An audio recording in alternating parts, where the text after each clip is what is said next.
I don't believe in ghosts. I never have. But 3 weeks ago, at exactly 3:21 in the morning, a dog I've known for years stood in a kitchen, staring at a locked door, and cried like he was begging me not to open it.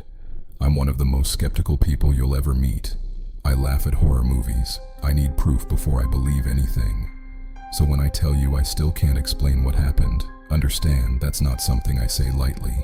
My friend Steve built a house out past the edge of town, far enough from everyone that privacy was the whole point. He and his wife almost never got a weekend alone, between 2 kids and a dog. When the kids got invited on a school trip, Steve finally had his chance. I offered to stay behind and watch the house, and the dog, a big, harmless golden retriever. Before he left, Steve texted me, "Don't get scared being all alone in that house. It gets pretty spooky at night." I laughed it off. I always do. Friday night was completely normal. Movies, the dog asleep on the couch, nothing unusual. I went to bed around 1, and then, at exactly 3:21 in the morning, remember that number, I woke up to barking. Not ordinary barking. Frantic, desperate. I found him downstairs, locked onto the basement door, every hair on his back standing up. He ignored me completely, which he'd never done before. I grabbed a kitchen knife, more out of instinct than logic, and opened the door myself. He wouldn't follow. He just stood there, growling into the dark. I searched every room, every closet. Nothing. No one. But it was freezing, colder than that basement had ever been, even in winter. I told myself it was nothing, and slept the rest of the night on the couch. The next day, everything was fine. Normal temperature, happy dog. I almost let myself relax. That night I slept on the couch again, just in case. And at almost the exact same time, the barking came back, worse than before.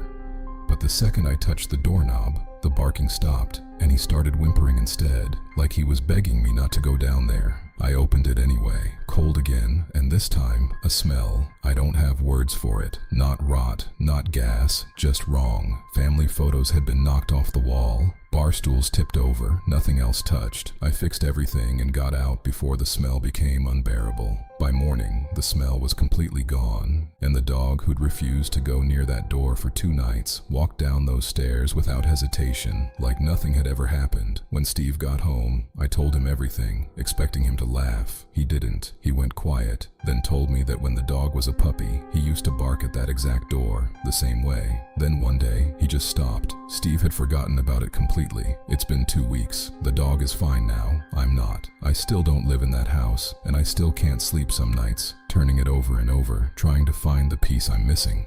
What was down there, and why did it stop? 2 children stood outside my apartment door for 10 straight minutes without moving a single inch. The camera caught it. What it didn't catch was where they disappeared to, or why they called me Mom. Let me back up. A few years ago, I went through a breakup and moved into a small apartment complex, the friendly kind where neighbors actually wave in the hallway. It felt like exactly the fresh start I needed. For the first few months, it was. Then, late one night, I heard running in the hallway. Fast, light footsteps, a kid sprinting the length of the corridor. I checked the peephole. Empty. I knew there were no children living on my floor, but I brushed it off. A visiting niece, maybe. Someone's cousin staying over. It kept happening. Same time, almost every night, until my brain just filed it away as background noise. I stopped even checking. My bedroom window faced a courtyard, and unlike the main entrance, it didn't need a key card, just a bit of nerve to reach it from outside. It had bothered me when I first moved in. I decided not to think about it too hard. Then one night, I woke up to giggling, right outside that window. I assumed it was neighborhood kids messing around, so I knocked on the glass and told them, half annoyed, to go home. The giggling stopped, and then a soft, deliberate tap on the glass. Just one. That one gave me a chill I couldn't explain. I ripped the curtain back, ready to catch them in the act.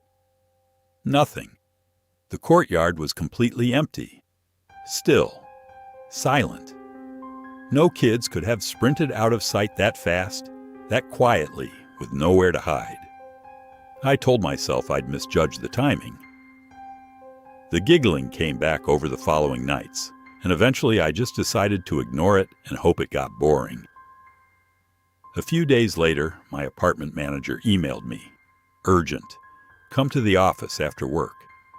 I spent the whole day convinced it was something about my rent. When I got there, she asked me to lock the door behind me. A security guard was already sitting in the room. That's when I knew this wasn't about rent. While reviewing footage for something unrelated, the guard had noticed movement outside my apartment. He played the clip. 2 a.m, 2 small hooded figures, maybe 10 or 12 years old based on their size, walk straight up to my door. And then they just stand there. Sped up, you can see it clearly. 10 minutes without a single movement. No shifting, no turning, nothing. Then one of them reaches out and tries the doorknob. Once. Twice. When it doesn't budge, they skip away, cheerfully like it's a game, and vanish from frame. I told the manager about the giggling outside my bedroom window, thinking it might connect. They pulled that camera's footage too. Nothing. No figures, no movement, nothing at all. We filed a police report, but there was nothing to work with. Security tried to trace where the 2 figures went after leaving my door, checking every other camera in the complex. They found nothing. Those 2 kids never appeared on any other camera, anywhere in that building, ever again. Like they'd stepped out of existence the second they left my hallway.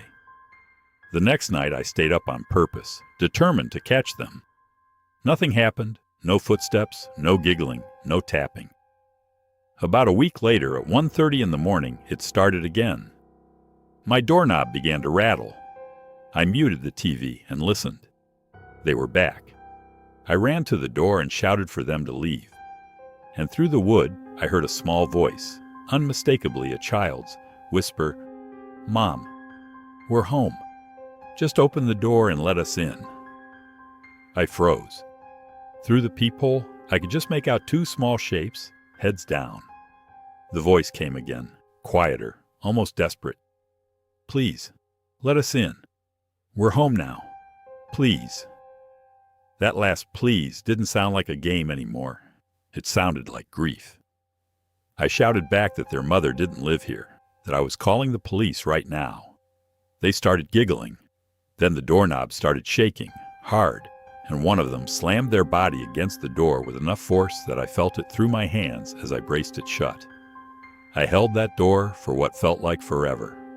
Then, all at once, silence. The laughter stopped. The rattling stopped. When I finally worked up the nerve to check the peephole, they were gone. Police came. Their theory: neighborhood kids pulling a prank. At the time, that felt like the only reasonable explanation. A few days later, I ran into my apartment manager in the parking lot. She asked quietly if anything else had happened. I told her no, that I'd decided it really was just kids. She looked uncomfortable with that answer. Then she told me something I still think about constantly. The woman who lived in my apartment before me had been, in her words, strange. Privacy laws meant she couldn't give me details. But she believed something terrible had happened involving that woman's children. No names, no specifics.